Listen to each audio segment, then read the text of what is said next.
கம கமன்னு வீட்டு style mutton biryani எப்படி செய்யலான்னு பார்க்கலாம். வாங்க வீடியோக்குள்ளே போகலாம். 1.5 அழகு அரிசி எடுத்துக்கோங்க, நல்லா வாஷ் பண்ணி வச்சுக்கோங்க. நெக்ஸ்ட்டு 1/2 கிலோ மட்டன் எடுத்துருக்கோம். இப்போ நல்லா வாஷ் பண்ணிக்க போகிறோம். வாஷ் பண்ணுறதுக்கு கொஞ்சம் மஞ்சத்தூள், உப்பு ஆட் பண்ணிக்கோங்க. நல்லா ஊற வச்சு வாஷ் பண்ணி எடுத்துக்கலாம். இப்போ வாஷ் பண்ணியாச்சு. இப்போ ஒரு குக்கரில் ஆட் பண்ணிக்கலாம். மட்டன் வேக லேட் ஆகும், அதனால தான் தனியாக நம்ம வேக வைக்கிறோம். இந்த மட்டன் கூட மசாலாவை ஆட் பண்ணலாம். மசாலாவுக்கு கொஞ்சமாக மஞ்சத்தூள் ஆட் பண்ணிக்கோங்க. உப்பு தேவையான அளவு, மிளகாத்தூள் 2 ஸ்பூன், 3த்தையும் ஆட் பண்ணிக்கோங்க. அப்போ தான் மசாலா ஃபுல்லாக இறங்கும்.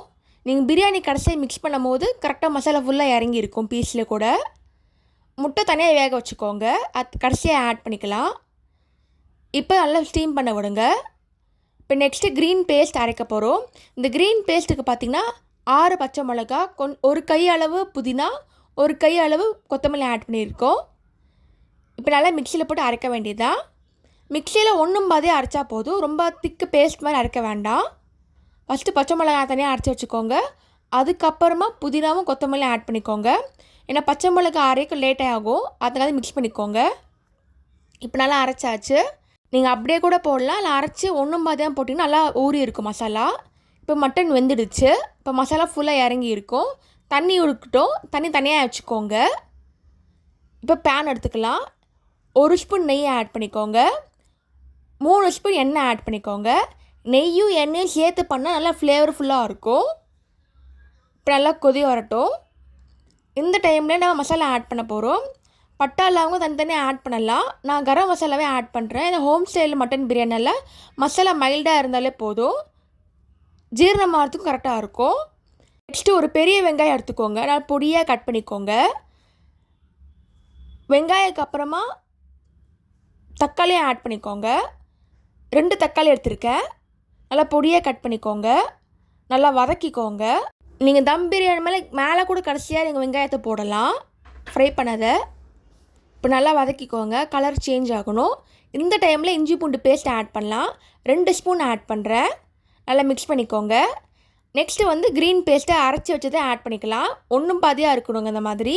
இதை ஆட் பண்ணிக்க வேண்டியதான். நல்லா மிக்ஸ் பண்ணிக்கோங்க. மசாலா ஈவனாக ஸ்ப்ரெட் ஆகணும். உங்களோட காரத்துக்கு ஏற்ற மாதிரி பச்சை மிளகாய் இன்னும் கூட நீங்கள் ஆட் பண்ணிக்கலாம். நல்லா மிக்ஸ் பண்ணிக்கோங்க. நீங்கள் சிக்கன், ஃபிஷ், ப்ரான் பண்ணுறதா இருந்தால் டேரெக்டாக நீங்கள் ஆட் பண்ணிக்கலாம். இங்கே மட்டன்னால லேட்டாக வேகும், அதனால தான் தனியாக நம்ம வேக வச்சுட்டு அதுக்கப்புறம் இதில் ஆட் பண்ண போகிறோம். இப்போ மட்டன் ஆட் பண்ணிக்கலாம். இந்த மாதிரி நீங்கள் பண்ணிங்கன்னா மட்டன் மசாலா உள்ளேயே இறங்கி இருக்கும். பிரியாணியில் மட்டும் இல்லாமல் தனியாகவும் பீஸாகவும் சாப்பிடலாம். இப்போ ஆட் பண்ணிக்க வேண்டியதான். ஆல்ரெடி மட்டன் வெந்ததுனால சீக்கிரமாக பிரியாணி ரெடி ஆயிரும். இப்போ நெக்ஸ்ட்டு தயிர் ஆட் பண்ண போகிறோம். தயிர் ஆட் பண்ண இன்னும் சாஃப்டாக இருக்கும் மீட்டு, ஒரு ஃப்ளேவரும் கொடுக்கும், புளிப்பு தன்மை தரும். இப்போ தயிர் ஆட் பண்ணிக்கலாம். 1 டம்ளர் தயிர் ஆட் பண்ணாலே போதும், அது திக்காக இருக்கணும் தயிர். மிக்ஸ் பண்ணிக்கோங்க. அது இல்லாமல் காரத்துக்கு கொஞ்சம் கம்மி பண்ணிடும் தயிர் ஆட் பண்ணுறதுனால. இப்போ 4 டம்ளர் தண்ணி ஆட் பண்ணிக்கோங்க. இப்போ காரம் கம்மியானதுனால கொஞ்சம் காரத்துக்கு 2 ஸ்பூன் மிளகாத்தூள், உப்பும் ஆட் பண்ணிக்கோங்க. இப்போ கடைசியாக நம்ம ஊற வச்சு அரிசியை ஆட் பண்ணிக்க போகிறோம். நீங்கள் நார்மல் ரைஸ்லேயும் ஆட் பண்ணிக்கலாம், இல்லை பாஸ்மதி ரைஸ்லேயும் ஆட் பண்ணிக்கலாம். இப்போ நல்லா மிக்ஸ் பண்ணிக்கலாம். இப்போ குக்கரில் விசில் விடுங்க. ஒரு 10 விசில் வரணுங்க, அப்போ தான் நல்லா பிரியாணி ரெடி ஆகும்.